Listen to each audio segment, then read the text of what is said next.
So, hi guys. So we are just gonna take care of the remaining portions of our diploma program. The next topic that we need to discuss is documentation and information flow. Documentation and information flow എന്ന് പറഞ്ഞു കഴിഞ്ഞാൽ ഒരു logistic സെക്ടറിൽ ഏറ്റവും മർമ്മപ്രധാനമായ ഒരു ഭാഗമാണ് documentation എന്ന് പറയുന്നത്.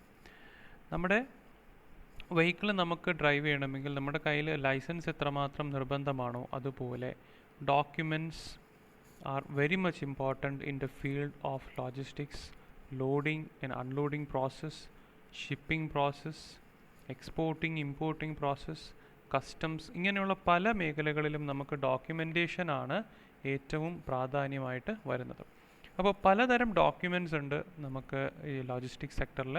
അതിൽ ഏതൊക്കെയാണ് ഡോക്യുമെൻറ്റ്സ്, എന്താണ് ഓരോ ഡോക്യുമെൻറ്റ്സിൻ്റെയും ഈ പ്രാധാന്യം, ആരാണ് ഡോക്യുമെൻറ്റ്സ് ഇഷ്യൂ ചെയ്യുന്നത്, ഓരോ സാഹചര്യവും മാറുന്നതനുസരിച്ച് ഡോക്യുമെൻറ്റേഷൻ്റെ സ്വഭാവവും വ്യത്യാസം വരും. സോ നമുക്ക് അതിലോട്ട് നോക്കാം. First thing is a preparation goods for transport. That means all business need to transport goods. It provides adequate dunnage, protective wrapping, dangerous goods declaration. Then comes the supporting document, vehicle documentation, safety and accident reporting.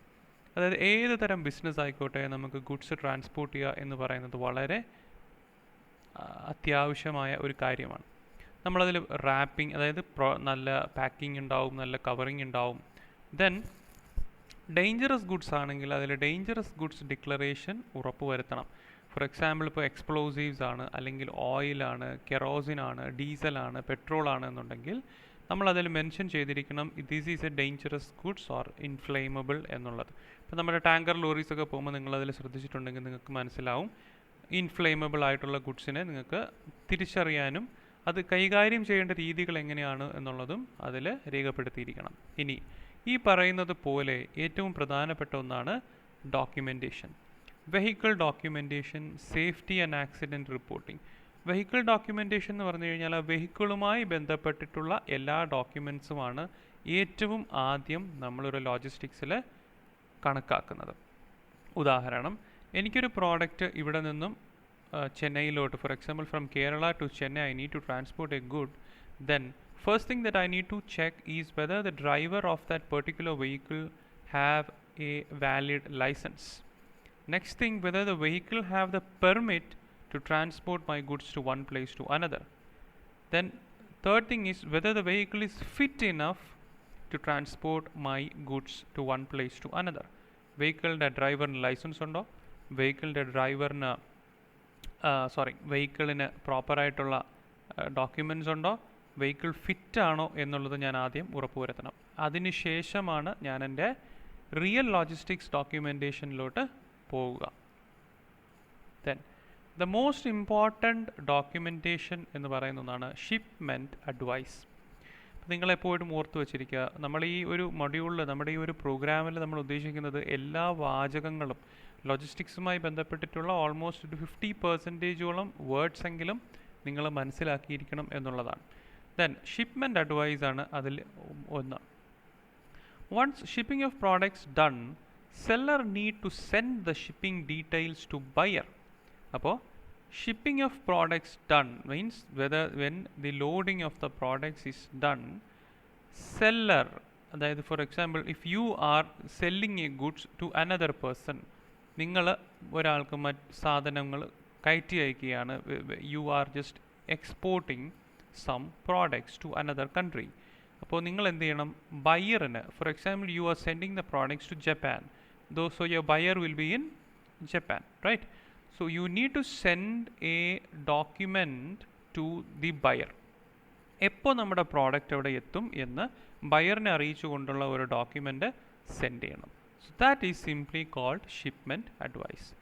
So the benefit is SA helps to track the goods as per details and the importer can plan import clearance procedures. അപ്പോൾ ജപ്പാനിലുള്ള വ്യക്തി ആരാണ്? For example you are the exporter and he is the importer. Goods ജപ്പാനിലോട്ട് എത്തുമ്പോൾ, Japan പോർട്ടിലോട്ട് എത്തുമ്പോൾ അദ്ദേഹത്തിന് customs clearance procedures ചെയ്യണമെങ്കിൽ he need to have the shipment advice. Then it is a letter or form sent by the exporter to a foreign buyer. Already നമ്മൾ പറഞ്ഞു കഴിഞ്ഞു അല്ലേ. ദെൻ ഷിപ്പിംഗ് അഡ്വൈസിൽ 3 കാര്യങ്ങളാണ് പ്രധാനമായിട്ടുള്ളത്. ഒന്ന് copy of invoice, packing slip and bill of lading. Copy of invoice അതായത് നിങ്ങളുടെ പ്രോഡക്റ്റിൻ്റെ കോസ്റ്റ് ക്വാണ്ടിറ്റി വിവരിക്കുന്ന രേഖ. ദെൻ എങ്ങനെയാണ് നിങ്ങളത് പാക്ക് ചെയ്തിരിക്കുന്നത്, എത്ര നമ്പർ ഓഫ് യൂണിറ്റ്സ് ആണുള്ളത്, the size of each package will be denoted in the packing slip. Then comes the bill of lading. Bill of lading നമ്മൾ ഡിസ്കസ് ചെയ്തിട്ടുള്ളതാണ്. Bill of lading is a legally valid document issued by the shipping company to the owner of the goods or shipper. Shipping company owner of the ഗുഡ്സിന് issue ചെയ്യുന്ന ഒരു legally valid ആയിട്ടുള്ള document ആണ് bill of lading. ഇത് 3ഉം കൂടെ ചേരുന്നതാണ് ഒരു ഷിപ്മെൻ്റ് അഡ്വൈസ് അല്ലെങ്കിൽ അഡ്വൈസ് നോട്ട് എന്ന് പറയുന്നത്. ഓക്കെ, ഒരു ഷിപ്മെൻ്റ് അഡ്വൈസിൻ്റെ കണ്ടൻസ് ഒന്നുകൂടെ ഞാൻ കുറച്ചുകൂടെ ഡീറ്റെയിൽ ആയിട്ട് പറയുകയാണെങ്കിൽ, 1 is purchase order, export commercial invoice number, bill of lading അല്ലെങ്കിൽ എയർവേ ബിൽ, കാരിയറിൻ്റെ നെയിം, ഏത് ഷിപ്പിലാണോ കൊണ്ടുപോകുന്നത്. ഇപ്പോൾ നിങ്ങൾ കണ്ടിട്ടുണ്ടാവും Maersk, Evergreen, UPS, Blue Dart എന്നൊക്കെ പറഞ്ഞതിൻ്റെ കാരിയർ നെയിം. കോണ്ടാക്ട് ഡീറ്റെയിൽസ് ഉൾപ്പെടുത്തണം, ബോത്ത് ഓഫ് ദ പേഴ്സൺസ്, ഷിപ്പിങ്ങിൻ്റെയും അതായത് ഷിപ്പ് ചെയ്യുന്ന ഷിപ്പിംഗ് കമ്പനിയുടെയും എക്സ്പോർട്ടറിൻ്റെയും contact details, emails, contact name of the vessel at port of loading. വെസലിന് അതായത് നമ്മുടെ ഷിപ്പിന് ഒരു പേരുണ്ടാവും, ഷിപ്പിനൊരു പ്രത്യേക കോഡ് നമ്പർ ഉണ്ടാവും, അതെല്ലാം മെൻഷൻ ചെയ്തിരിക്കണം. Then the expected time of arrival. For example, you are loading the products on January 1st, 2020. Then you need to mention that when will the product reach in Japan. For example, on 12th January 2020 is the expected time of arrival എന്ന് നമ്മളതിൽ mention ചെയ്തിരിക്കണം.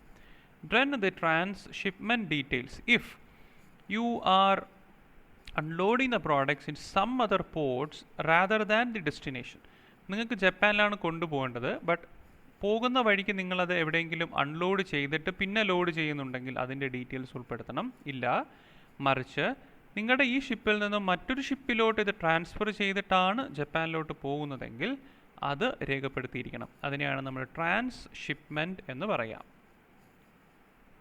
So these are the details that we need to include in a shipping advice. So shipment അഡ്വൈസസിൻ്റെ കുറച്ച് ഒരു എക്സാമ്പിളാണ് ഇവിടെ പറഞ്ഞിരിക്കുന്നത്. ഇതിലൊന്ന് നിങ്ങൾക്ക് ശ്രദ്ധിച്ചു നോക്കിയാൽ അതിൽ പർച്ചേസ് ഓർഡർ ഡീറ്റെയിൽസ് ഉണ്ട്, item description, then the quantity, unit price, total cost, ഇതെല്ലാം ഇതിൽ ഉൾപ്പെടുത്തിയിരിക്കും. This is just a purchase order. ഞാൻ പറഞ്ഞല്ലോ ഷിപ്മെൻ്റ് അഡ്വൈസിൽ ഉൾപ്പെടുന്ന ഒരു സാധനമാണ് പർച്ചേസ് ഓർഡർ.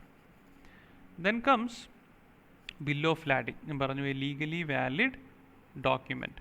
സോ ഇതിൽ മെൻഷൻ ചെയ്തേക്കുന്ന ഹെഡിങ്സ് ശ്രദ്ധിക്കുക. That is the freight forwarder ആരാണ്, shipper, reference numbers, consignee, pickup instructions എന്താണ്, notify party, voyage details, delivery instructions.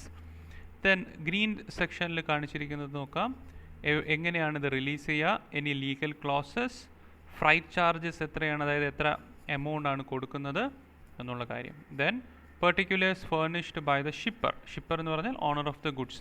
എന്താണ് പ്രോഡക്റ്റ്, പ്രോഡക്റ്റിൻ്റെ സ്വഭാവം എന്താണ്, ചീത്താകുന്ന പ്രോഡക്റ്റ് ആണോ അല്ലയോ എന്നുള്ള ഡീറ്റെയിൽസ് ആണ് ഈ ഡോക്യുമെൻറ്റിൽ എക്സ്പ്ലെയിൻ ചെയ്തേക്കുന്നത്.